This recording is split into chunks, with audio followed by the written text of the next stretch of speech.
Hé, le jeune, t'as une minute? Tu connais ce gars-là, mon frère? Non. Le jeune, t'as pas une minute? Salut maman. On a failli se faire attaquer par des petits blancs. L'homme constate que les joueurs blancs ont moins de talent que les joueurs noirs. Il décide alors de recruter des joueurs noirs. Combien est-ce que vous pensez en recruter? Écoute, cette équipe a besoin de 7 joueurs qui peuvent compter et prendre les rebonds si ces types sont de couleur. Bien, parfait.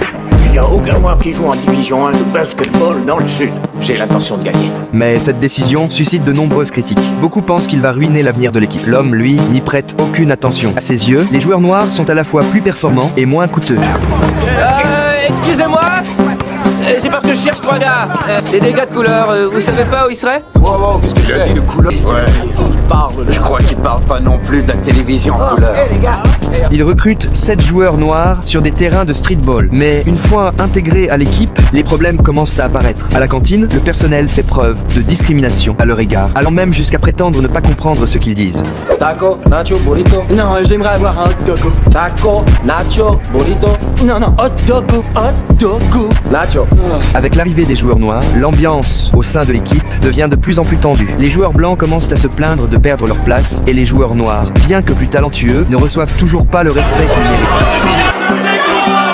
Ignorez toutes ces conneries! Faites votre entrée sur le court! L'homme ne cherche à apaiser aucun des deux camps. Il ne fait qu'une seule chose, composer l'équipe selon le mérite. Très vite, la composition titulaire change et de plus en plus de joueurs noirs sont alignés sur le terrain. Mais... Ross, coach! Venez voir!